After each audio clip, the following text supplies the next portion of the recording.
இந்த மாதிரி stainless steel water can மேல ஸ்டென்சிலை வச்சு இது மேல டிசி கரண்ட்டை பாஸ் பண்ணி சால்ட் வாட்டரை வச்சு இது மேல தேய்ச்சா இந்த மாதிரி பிரிண்ட் கிடைக்கும். இப்படின்னு பார்க்கலாமா? ஓகே, இந்த ஸ்டெயின்லெஸ் ஸ்டீல் வாட்டர் கேனை நம்ம வந்து சாண்ட் பேப்பர் வச்சு தேய்ச்சிடலாம். அப்புறம் நம்ம இது மேல நம்ம வந்து ஸ்ப்ரே பெயிண்ட் பண்ண வேண்டியதுதான்.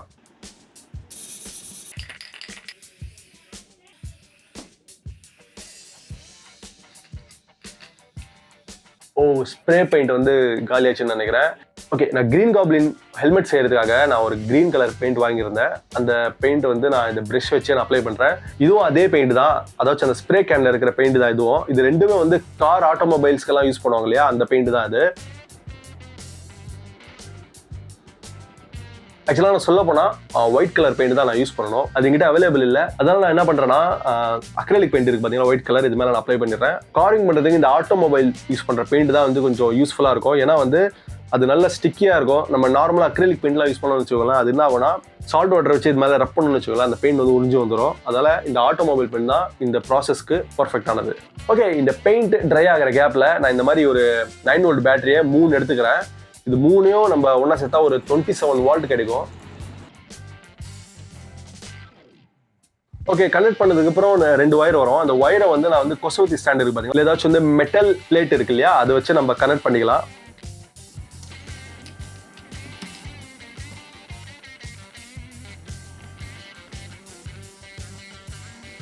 அப்புறம் இது கிளிப் பண்றதுக்காக நான் இந்த கிளிப் வருது பாத்தீங்களா, அந்த கிளாத்ல ஹேங்கிங் பண்றாங்களா, அந்த கிளிப்பை வந்து நான் யூஸ் பண்ணிக்கிறேன்.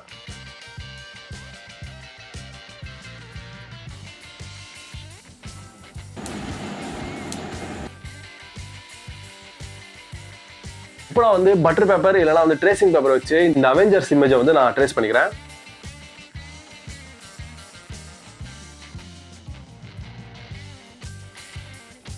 இதுக்காக நான் வந்து 0.5 லெட் இருக்கிற பென்சிலை யூஸ் பண்ணுறேன். நல்லா வந்து ஷார்ப்பாக இருக்கும் அந்த பென்சிலு. இதை வச்சு நம்ம சின்ன சின்ன டீட்டெயில்ஸும் அழகாக வரையலாம். ஓகே, ட்ரேஸ் பண்ணதை நம்ம இது மேலே ட்ரான்ஸ்ஃபர் பண்ணணும் இல்லையா, அதனால நான் என்ன பண்ணுறேன்னா ஒரு காயினை வச்சு இது மேலே நம்ம நல்லா ரப் பண்ணோம்னா இதில் அப்படியே ட்ரான்ஸ்ஃபர் ஆகிடும்.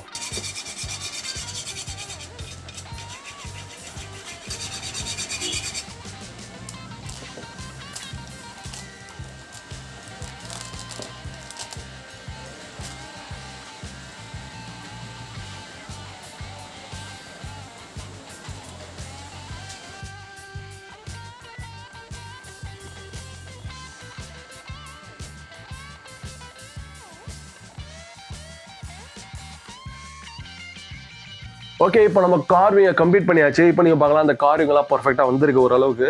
இப்போ நான் அந்த பேட்டரி நம்ம செஞ்சு வச்சிருந்தோம் பார்த்தீங்களா, அந்த பேட்டரியோட ஒரு இண்டை வந்து இந்த டாப்லையும் இன்னொரு இண்டில் வந்து நம்ம அந்த காட்டனை வந்து நம்ம இதில் கட்டி வச்சிடலாம். ஒரு கப்பை எடுத்துக்கிட்டு அந்த கப்பில் கொஞ்சம் தண்ணி அப்புறம் சால்ட்டை போட்டு நல்லா மிக்ஸ் பண்ணிக்கலாம். இதில் சால்ட் வாட்டர் நம்மளுக்கு கிடைக்கும் இல்லையா, இந்த சால்ட் வாட்டரை வந்து காட்டன் நம்ம செஞ்சது இல்லையா, அதில் டிப் பண்ணி இந்த பாட்டில் மேலே நம்ம டேப் பண்ணணும். கொஞ்சமாக டேப் பண்ணிட்டே வரணும். அதில் பார்த்தீங்கன்னா ஒரு சவுண்ட் வரும், ஒரு மாதிரி ஃப்ரை பண்ணுற சவுண்டு இப்படி இருக்கும், அந்த மாதிரி ஒரு சவுண்ட் கேட்கும். அது மட்டும் இல்லாமல் அந்த காட்டன் வந்து கலர் சேஞ்ச் ஆகும், ஒரு மாதிரி ப்ரௌன் இல்லைனா வந்து க்ரீன் கலராக ஒரு சேஞ்ச் ஆகும். அப்போ என்ன அர்த்தம்னா அது வந்து சர்க்யூட் பர்ஃபெக்டாக ஒர்க் ஆகுதுன்னு அர்த்தம். ஓகே, இதில் ஒரு நோட்டீஸ் பண்ண வேண்டிய விஷயம் என்னன்னா, அந்த பேட்டரி வந்து சூடாகாமல் பார்த்துக்கணும். கொஞ்சம் சூடாச்சுன்னா கொஞ்சம் நம்ம ரெஸ்ட் எடுத்துகிட்டு அந்த பேட்டரி கூல் டவுன் ஆன அப்புறம் இது நம்ம ஒர்க் ஸ்டார்ட் பண்ணலாம். ஓகே, இப்போ நீங்கள் பார்த்தீங்கன்னா ஃபுல் அண்ட் ஃபுல் ப்ரௌன் ஆகிடுச்சு. அந்த ப்ரௌன் ஆகிறதுக்கு என்ன அர்த்தம்னா இந்த மெட்டல் வந்து துரு பிடிச்சி அதுலேருந்து உறிஞ்சி வருது, கொஞ்சம் லைட்டாக கொஞ்சம் மெட்டல் வந்து உறிஞ்சி வருது, அதுக்கான அர்த்தம் தான் அது. ஓகே, இந்த பெயிண்ட் எல்லாமே வாஷ் பண்ணுறதுக்காக நான் போய் தின்னர் வாங்கிட்டு வரேன்.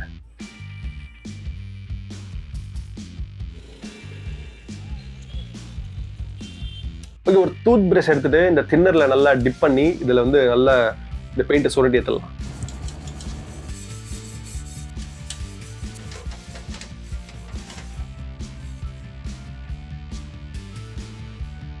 அண்ட் ஃபைனலி இது நல்ல கான்ட்ராஸ்டாக தெரியறதுக்காக நான் வந்து பிளாக் கலர் ஆயில் பெயிண்ட் இருக்கு இல்லையா, இது மேலே நம்ம அப்ளை பண்ணிடலாம்.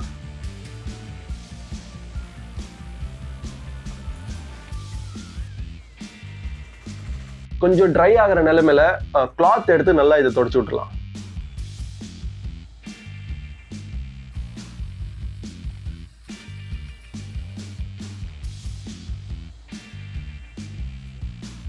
ஓகே, நம்ம மெட்டல்லையே நம்ம வந்து கார்விங் பண்ணிட்டோம்.